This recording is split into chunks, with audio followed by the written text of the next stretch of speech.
स्वागत है आप सभी का मेरे YouTube चैनल स्वास्थ्य स्पोर्ट्स फिजियो में। आज हम डिस्कस करेंगे ऑस्टियोआर्थराइटिस के बारे में। देखिए, ऑस्टियोआर्थराइटिस का सिंपल मीनिंग क्या होता है कि जॉइंट में होने वाला एक तरीके का इन्फ्लामेशन। आर्थराइटिस का मीन्स होता है कि जॉइंट का इन्फ्लामेशन, और ऑस्टियो मीन्स होता है बोन्स।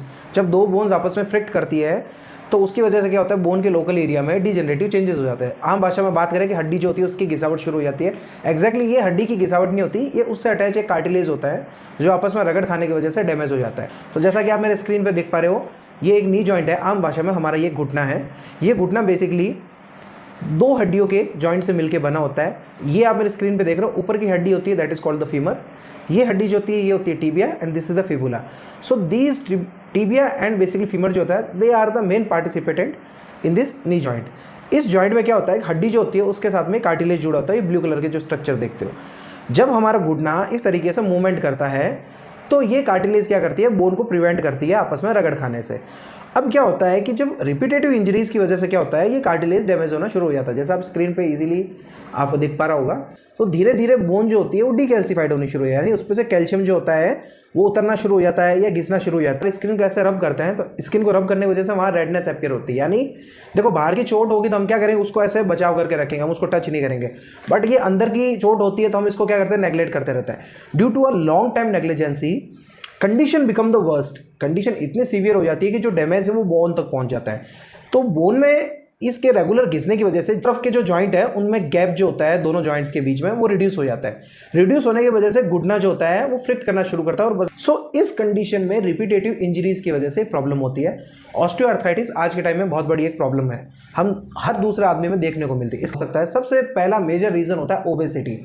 जो लोग ओबेस पर्सन है, मोटे हैं, या जो ओवरवेटेड पर्सन है, उनमें क्या है, ये चांसेस बहुत बढ़ जाता है। क्योंकि देखिए, मसल्स की स्ट्रेंथ ऑलरेडी कम होती है, मोटापा है तो लाइफस्टाइल सीडेंटरी होगी, उसकी वजह से क्या होगा, उनकी जो जॉइंट है उन पे वेट जो होगा वो एक्सट्रीम लेवल का पड़ेगा।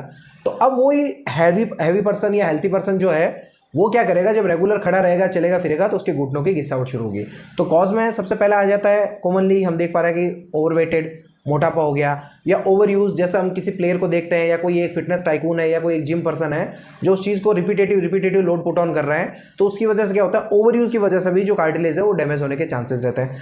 थर्ड रीजन क्या होता है कि कोई ऐसा पर्सन है कि जिसका वेट कैरिंग का ही काम है, जैसे ओवर वेटेड कैरी करता है, या जिसका मान लो लॉन्ग स्टैंडिंग वर्क है, जिसका डायनेमिक एक्शन कम है, स्टैटिक वर्क ज़्यादा है, so that will be lead to the osteoarthritically changes. अब सबसे पहले फर्स्ट लाइन ऑफ ट्रीटमेंट क्या होता है, देखिए फर्स्ट लाइन ऑफ ट्रीटमेंट होता है कि पेन को कम करना। पेशेंट की सबसे पहली कंप्लेन होती है कि सर मैं जब चलता हूँ मेरे पेन होता है, मैं सीढ़ियाँ चढ़ता हूँ पेन होती है, सीढ़ियाँ उतरता हूँ पेन होता है, और इवन मेरे घुटनों में साउंड बजता रहता है जिसको बोलते हैं क्रीपिटस, जो आपस में घुटनों के फ्रिक्ट होने की वजह से या घुटनों के घिसने की वजह से सुनाई देता है।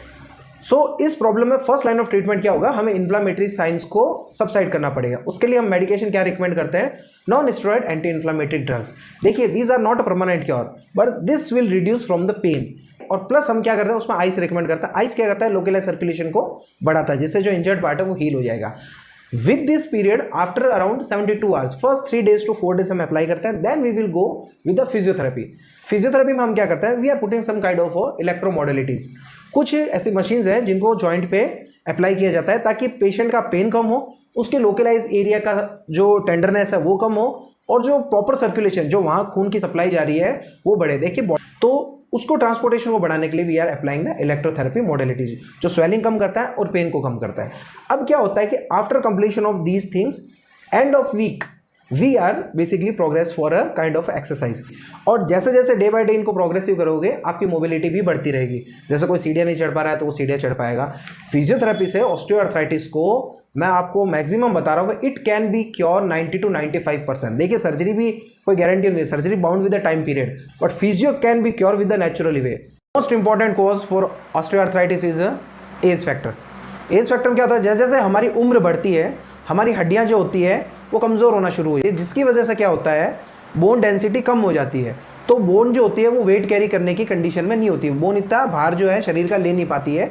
और उसी के साथ अगर हम वॉक करते रहें, हमारी एक्टिविटी डेली लिविंग करते रहें, तो जो उसमें घिसावट होती है जॉइंट्स की वो और ज़्यादा बढ़ जाए। 45 प्लस के जो पेशेंट्स होते हैं उनमें आमतौर पर ज़्यादा देखने को मिलता है, या जो फीमेल्स होती है उनमें कॉमनली देखने को मिलता है कि जो भी हाउस, उनका क्या होता है, most of the time they spend with their homes, their kitchen. तो due to a static for a long time standing in the elder ages, this will be lead to a severe knee osteoarthritis. इसमें अलग अलग gradings होती है, grade 1 to 4। Grade will be depend over the severity of that joint. So इसके लिए अब मैं जो एक्सरसाइजेस बताऊंगा उसको आपको फॉलो करना।